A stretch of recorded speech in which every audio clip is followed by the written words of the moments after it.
ಕಳೆದ 3-4 ದಿನಗಳಿಂದ ರಾಜ್ಯದಲ್ಲಿ ಹಾಲಿ ಮುಖ್ಯಮಂತ್ರಿಯನ್ನು ಇಳಿಸಿ ಹೊಸ ಮುಖ್ಯಮಂತ್ರಿಯನ್ನು ನಿಯುಕ್ತಿ ಮಾಡುವಂಥ ಸುದ್ದಿನೇ ಮಾಧ್ಯಮಗಳನ್ನು ಆವರಿಸಿದೆ ಹಾಗೂ ಎಲ್ಲ ಕಡೆ ಚರ್ಚೆನಲ್ಲೂ ಕೂಡ ಅದೇ ವಿಷಯ ಇದೆ. ಮುಖ್ಯಮಂತ್ರಿಯಾಗಿ ಕಳೆದ 3 ವರ್ಷಗಳಿಂದ ಇದ್ದಂತಹ ಮಾನ್ಯ ಸಿದ್ದರಾಮಯ್ಯ ಸಾಹೇಬರು ನಿನ್ನೆ ರಾಜೀನಾಮೆಯನ್ನು ಕೊಟ್ಟಿದ್ದಾರೆ. ಮಾಧ್ಯಮಗಳ ವರದಿಯಂತೆ ಇನ್ನು 1-2 ದಿನಗಳಲ್ಲಿ DK ಶಿವಕುಮಾರ್ ಅವರು ಹೊಸ ಮುಖ್ಯಮಂತ್ರಿಯಾಗಿ ಪ್ರಮಾಣ ವಚನವನ್ನು ಸ್ವೀಕರಿಸುವಂತಹ ಒಂದು ಸಂದರ್ಭ ಎದುರಾಗುವಂಥದ್ದು ಕಾಣಿಸ್ತಾ ಇದೆ. ಕಳೆದ 3 ವರ್ಷಗಳಿಂದಲೂ ಕೂಡ ಸಿದ್ದರಾಮಯ್ಯ ಸಾಹೇಬರ ಸರ್ಕಾರದ ಬಗ್ಗೆ ಸಾಕಷ್ಟು ಟೀಕೆ ಟಿಪ್ಪಣಿಗಳನ್ನು ಮಾಡಿದ್ದೀನಿ. ಅವರ ಆಡಳಿತ ವೈಖರಿಯ ಬಗ್ಗೆ, ಅವರ ಸರ್ಕಾರದ ಧೋರಣೆಯ ಬಗ್ಗೆ, ಓಲೈಕೆ ಬಗ್ಗೆ, ಈ ಥರ ಬಹಳಷ್ಟು ವಿಚಾರಗಳ ಬಗ್ಗೆ ನಾನು ಕಟುವಾಗಿ ಟೀಕೆಯನ್ನು ಕೂಡ ಮಾಡಿದ್ದೀನಿ. ಆದರೆ ಅವರಿವತ್ತು ರಿಸೈನ್ ಮಾಡಿ ಕುರ್ಚಿಯನ್ನು DK ಶಿವಕುಮಾರ್ ಅವರಿಗೆ ಬಿಟ್ಟುಕೊಡ್ತಾ ಇರುವಂಥ ಈ ಸಂದರ್ಭದಲ್ಲಿ ನಾನು ಖಂಡಿತ ಯಾವುದೇ ಅಬದ್ಧದ ಮಾತನಾಡಲಿಕ್ಕೆ ಹೋಗೋದಿಲ್ಲ.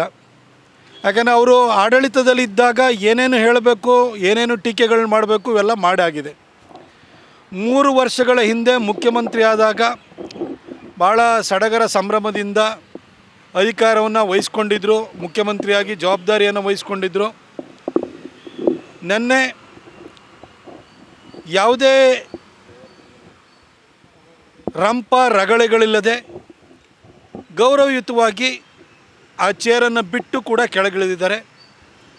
ಅವರ ಮುಂದಿನ ಜೀವನ ಬಹುಶಃ ಅವರು ರಾಜಕೀಯದ ಕಡೆಯ ಕಾಲಘಟ್ಟದಲ್ಲಿದ್ದಾರೆ. ಅವರ ಜೀವನ ಚೆನ್ನಾಗಿರಲಿ ಅಂತೇಳಿ ಹೇಳಿ ನಾನು ಆಶಿಸ್ತೀನಿ, ಹಾರೈಸ್ತೀನಿ ಅನ್ನೋದು ತಪ್ಪಾಗುತ್ತೆ. ಅವ್ರು ಪ್ರಾರ್ಥಿಸ್ತೀನಿ ಅವರ ಮುಂದಿನ ಜೀವನ ಚೆನ್ನಾಗಿರಲಿ ಅಂತ.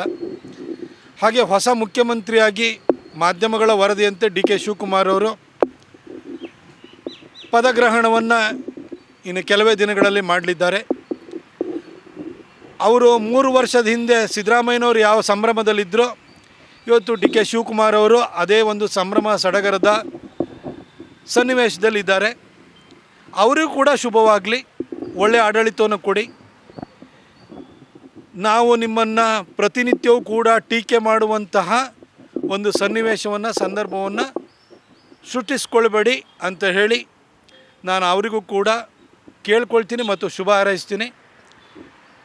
ಇನ್ನು ಸರಿಯಾಗಿ ಆಡಳಿತವನ್ನು ಕೊಡದೇ ಇದ್ದಾಗ, ವೈಫಲ್ಯಗಳಾದಾಗ ಆ ಸಂದರ್ಭಕ್ಕೆ ತಕ್ಕನಾಗಿ ನಾವು ಖಂಡಿತ ರಿಯಾಕ್ಟ್ ಮಾಡೇ ಮಾಡ್ತೀವಿ.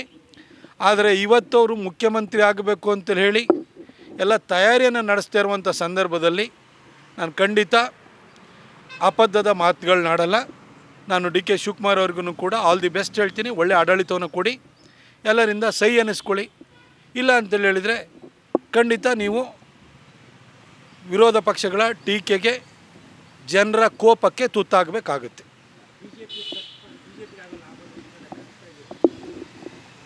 ನೋಡಿ, 2028ಕ್ಕೆ BJP ಮತ್ತು JDS ಮೈತ್ರಿಕೂಟದ ಸರ್ಕಾರವನ್ನು ತರಲಿಕ್ಕೆ ಈ ರಾಜ್ಯದ ಜನ ಆಲ್ರೆಡಿ ತೀರ್ಮಾನವನ್ನು ಮಾಡಿದ್ದಾರೆ.